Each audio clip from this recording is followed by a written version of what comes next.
Olá!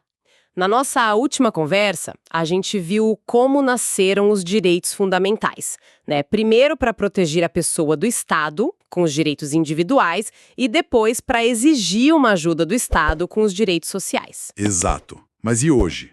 O que acontece quando as ameaças não são mais só o Estado, mas sim um problema global como a poluição ou, sei lá, a manipulação de dados na internet? Pois é, hoje nossa análise vai investigar justamente isso, como o direito teve que se reinventar. Vamos mergulhar fundo nas gerações de direitos que vieram depois, a terceira, a quarta e a quinta. Um roteiro, assim, essencial para quem se prepara para concursos. Esse ponto de partida é perfeito. A lógica das duas primeiras gerações era muito focada na relação entre o indivíduo e o Estado. Uhum. Agora, a gente entra num território onde os problemas são muito mais complexos. A mudança climática, por exemplo, não é culpa de um país só, e a solução também não vem de um só lugar. O direito precisou ampliar essa visão, sabe? Sair do eu para pensar na humanidade como um todo. Ok, então vamos destrinchar isso. A fonte começa com a terceira geração ou dimensão de direitos. Os termos usados são direitos difusos ou transindividuais. Confesso que soam um pouco abstratos. Sim, parecem, mas a ideia é bem concreta. Pensa assim, um direito de primeira geração, tipo a propriedade, tem um dono claro. Certo, sou eu. Isso. Um de segunda, como a aposentadoria, pertence a um grupo, os trabalhadores. Já os direitos de terceira geração, é impossível apontar um dono. Eles pertencem a todo mundo, de forma indeterminada. O valor por trás disso, nascido lá nos desafios do século XX, é a fraternidade, ou, de forma mais prática, a solidariedade. Entendi a ideia de ser de todos. Mas como a gente sente isso no dia a dia? Qual seria um exemplo onde fica óbvio que não dá para apontar um único dono do direito?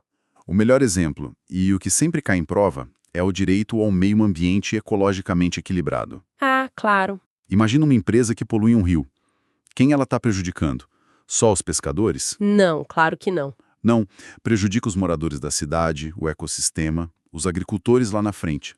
Até as futuras gerações. A titularidade é tão ampla, tão espalhada, que é impossível fazer uma lista de todas as vítimas. Por isso o termo difuso. Nossa, isso muda a perspectiva. Então, quando a gente fala em fraternidade aqui, não é só um sentimento bonitinho de somos todos irmãos. Não mesmo. É um reconhecimento de uma interdependência. A minha qualidade de vida depende de ações de pessoas que eu nem conheço. Você tocou no ponto central. É uma solidariedade forçada pela realidade. Não é só uma escolha moral.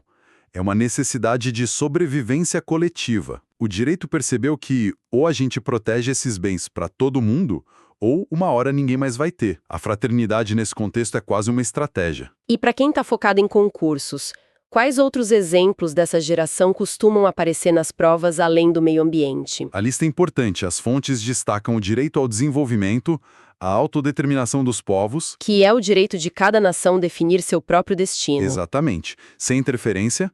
E também o direito à comunicação e um muito relevante, o direito do consumidor. O direito do consumidor. Esse parece um pouco diferente.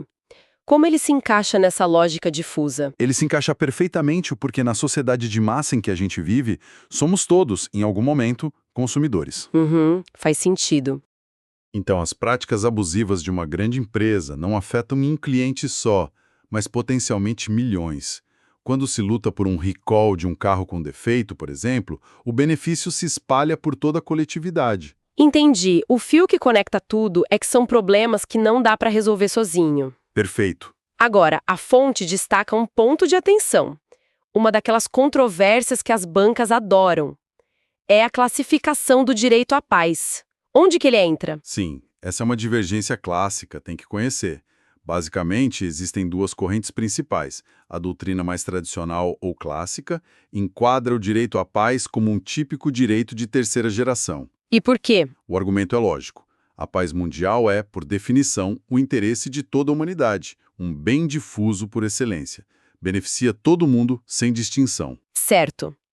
E qual seria outra visão? A outra visão é de uma doutrina mais moderna. Para esses autores, o direito à paz seria algo ainda maior. o ápice da evolução dos direitos.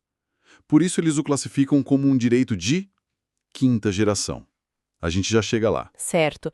Mas, para quem está estudando para uma prova, essa divergência é uma armadilha. Qual é a recomendação? A recomendação é: conheça as duas posições. Na maioria das vezes, as bancas mais experientes evitam questões que dependem só de uma ou outra corrente. Elas dão uma pista. Exato. Ou citam um autor ou dão um contexto na pergunta. O mais importante não é escolher um lado, mas mostrar para o examinador que você conhece o debate. Saber que existe a controvérsia já te coloca em outro nível. É interessante como essa polêmica sobre o direito à paz já mostra que a história não parou ali, né? De jeito nenhum. Os desafios continuaram evoluindo com a globalização, a revolução digital. O direito precisou criar, uma nova caixa de ferramentas. E é aí que entra a quarta geração, certo? Exatamente. Se a terceira geração respondeu aos problemas da sociedade de massa, a quarta nasce para responder aos dilemas da sociedade, da informação e da globalização. O foco muda para os desafios da tecnologia e da interconexão mundial. E que desafios são esses? Quando a gente fala de quarta geração, quais são os novos campos de batalha do direito? As fontes apontam principalmente duas grandes frentes. A primeira é o impacto da tecnologia na democracia e na informação. Pensa nos debates atuais. Fake news, uso de dados em eleições. Não é só ter acesso a notícias, mas o direito a um ambiente que não seja manipulado por algoritmos. É onde entra também o direito ao pluralismo para garantir que a globalização não apague as culturas locais. Muito atual. E a segunda frente, que a fonte dá bastante destaque? A segunda, e talvez a mais emblemática da quarta geração, é a biotecnologia, o biodireito. Manipulação genética. Isso. A ciência avançou a um ponto que podemos editar o código genético. Isso levanta questões éticas e jurídicas gigantescas. A quem pertence o genoma humano? Se uma empresa descobre a cura de uma doença num gene, ela pode patentear? O direito à proteção do patrimônio genético vira uma questão de vida ou morte. E isso nos leva finalmente à quinta geração. Se a quarta já lida com temas tão complexos, o que mais poderia ter? A quinta geração é, para muitos, o retorno àquele direito que a gente deixou em debate, o direito à paz. Ah, doutrina moderna. Isso. A justificativa deles é poderosa. Eles argumentam que num mundo com armas de destruição em massa, com ameaças como o terrorismo, a paz deixou de ser só um interesse coletivo. Ela virou uma condição. Uma condição prévia para a existência de todos os outros direitos. Sem paz, não há liberdade, não há igualdade, não há meio ambiente, não há nada. É o direito supremo da humanidade, o pressuposto para que a gente continue a existir. Faz todo sentido. É o alicerce do prédio inteiro. Para a gente ajudar a fixar todas essas ideias, que tal uma recapitulação bem organizada? Naquele estilo de tabela que as fontes sugerem, é uma ótima ferramenta de revisão. Ótima ideia. Vamos lá. Primeira geração. O contexto são as revoluções liberais.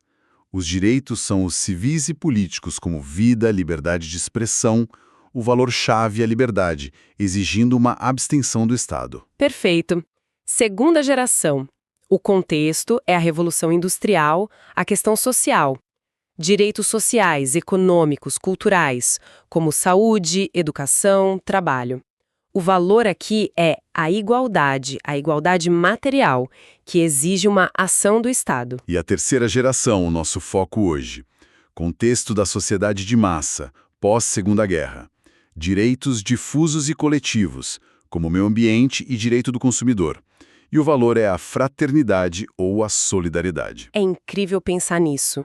Em pouco mais de 200 anos, a ideia de direito saiu de Estado, não interfira na minha vida, passou para Estado, me ajude a ter uma vida digna, Certo. e agora chegou a humanidade. Vamos cuidar de nós mesmos e do nosso futuro juntos. É uma mudança de mentalidade gigantesca. Essa linha do tempo resume perfeitamente a lógica da evolução. Da exigência de uma abstenção do Estado para garantir a liberdade, para a necessidade de uma atuação do Estado para promover a igualdade, e agora essa noção de responsabilidade compartilhada por toda a humanidade. Bom, acho que com isso a gente fecha essa viagem pelas gerações de direitos. Fica muito claro que eles não são algo estático, sabe? Gravado em pedra. Eles nascem e se transformam com os movimentos da história. O que é fascinante aqui é justamente isso. É perceber que os direitos não são algo simplesmente dado que existe na natureza. Eles são uma construção histórica contínua, uma resposta às lutas, às dores e às necessidades de cada época. E essa própria ideia de que os direitos são um produto do seu tempo, que são moldados pela história, isso revela uma de suas qualidades mais essenciais, não é? Exatamente. Essa percepção de que os direitos evoluem com o tempo nos leva diretamente a uma de suas características fundamentais, a historicidade.